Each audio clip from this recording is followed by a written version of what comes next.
I'm going to answer it in English, if possible, so I can be a bit clear about what I'm saying. But it's a difficult topic because I think it happens in this day and time anyway, where these type of topics are even more difficult to discuss, it seems, than it used to be in the past, you know. So you have on one side, because I watched the game live. I tried to to watch the Dortmund game, but it was on Prime apparently, so I didn't have the right thing. So I ended up watching Madrid and Benfica, and I was really intrigued by the game, you know. So I saw it happen live, and then there's a couple of different components to this story. There's what happens on the pitch. Second, there's what's happening with the fans as well. Third, there's what happens after the game.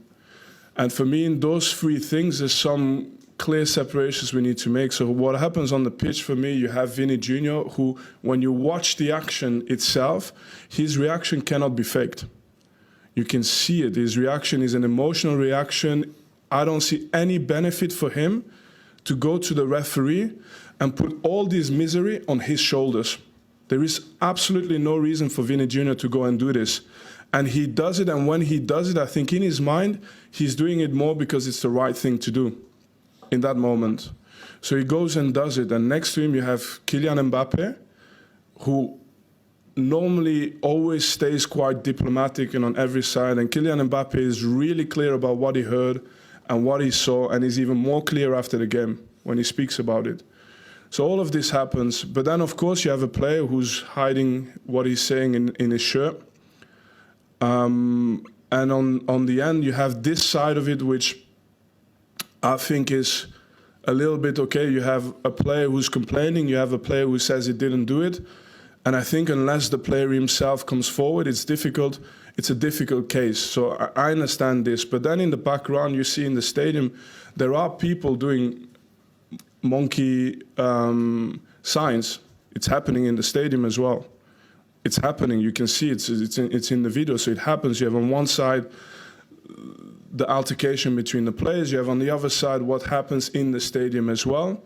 And then for me, even worse, and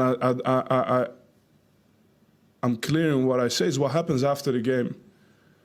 So after the game, you have the leader of an organization, Jose Mourinho, who uses basically, who attacks the character of Vinicius Jr. by bringing in the type of celebration to discredit what Vinicius is doing in this moment. And for me, in terms of leadership, it's a huge mistake. And it's something that we should not accept. So I'm very clear on that. On top of it, he mentions the name of Eusebio.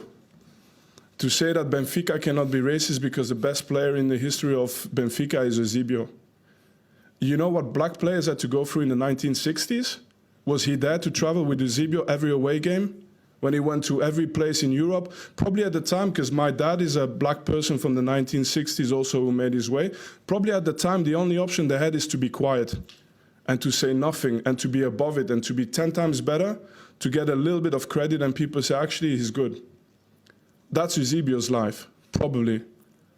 And today to use his name to make a point about Vinny Jr., who's actually finally in a situation where he can say something about it. There's a lot of players who play in different leagues, still in Europe, who don't have a voice. There's players today in Hungary, in Bulgaria, in Serbia. If something happens to them and they are black players, they have zero chance to have any kind of support. Vinny Jr. at least is in a situation where a lot of people have made it possible for him to take this moment and to protest in this moment, you know. And then I'm thinking how it is that you can. So I'm not. It's a difficult thing for me to speak about because, to be honest, in many ways, and I say it very honestly, I don't actually fit in what I see today in the world that is happening in the world. Me personally, I don't see my place in a lot of the things that are happening in today's world. I really don't. So I don't want to be a part of one group. I don't want to be a part of the other group. But if I see the situation with the player, I would like to see a situation where my dream is that at the end of the situation, if it is true that the player from Benfica said something as bad as what he said, I would love a situation where there's still a room where somebody can apologize and say, I'm sorry, I made a mistake. And this has an impact on the sentence as well. So the sentence should be A or B, but if you admit that you've made a mistake, there should be an opportunity as well to say that, hey, nobody's perfect. This is also a good step, you know? But we are taking away all these options because we are creating left or right and black and white, and you have to be on one side or on the other side. And actually, the one thing you can't do is punish someone unfairly. And the one thing you can't do is dismiss a person and attack the character of a person who's complaining about something he experienced and something that must be very painful to that person.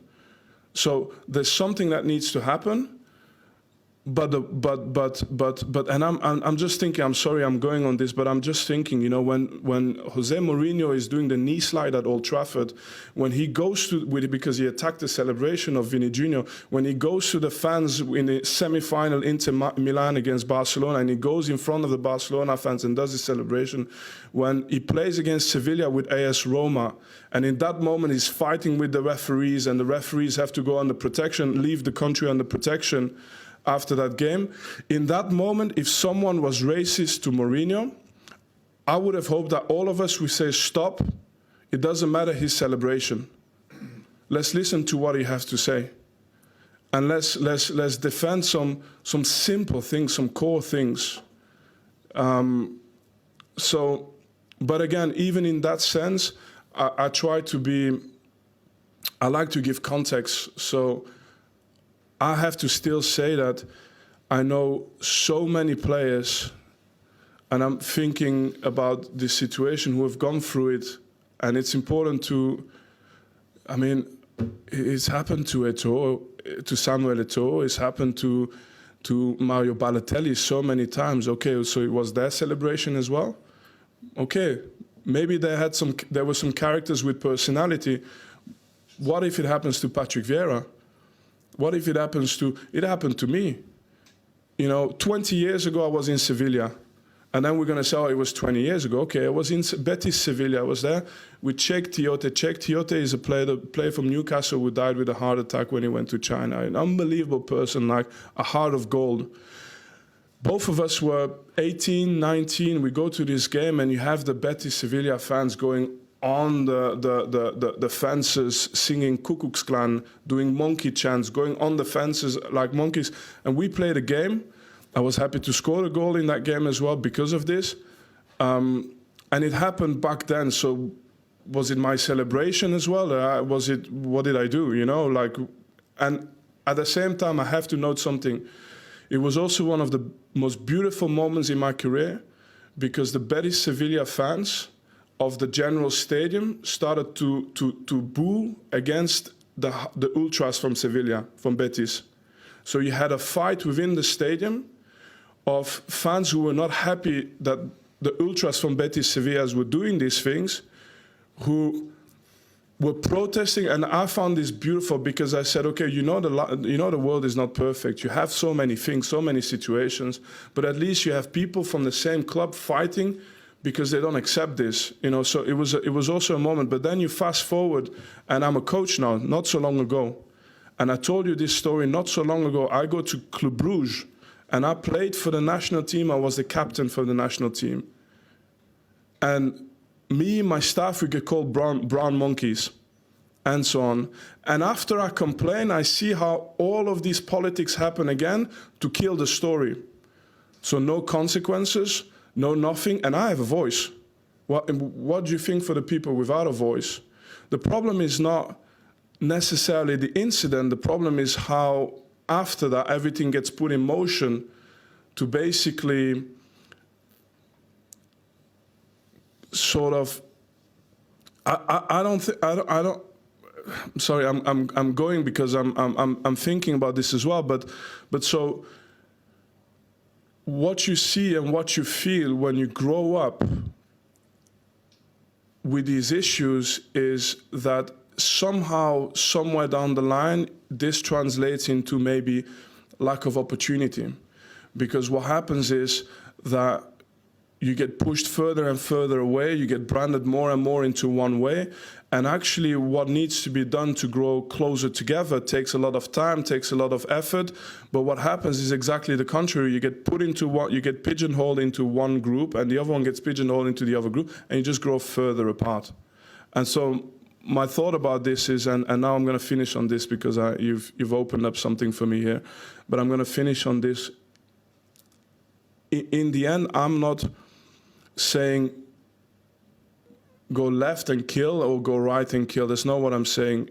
Deep down, I know I've met 100 people who worked with Jose Mourinho. I've never heard a person say anything bad about Jose. All the players who played with him, they love him. So I understand the person he is. I understand he's fighting for his team, he's fighting for his club, and he's made that decision. And you cannot be a bad person and have all the ex-players you've had talk so positively about you. So I know he's a good person. I don't need to judge him as a person, but I know what I've heard. So, and I understand maybe what he's done, but he's made a mistake. And it's something that hopefully in the future won't happen like this again, and that we can move forward and grow and hopefully, yeah, I mean, look at the things that we can do together rather than the things that always constantly separate us.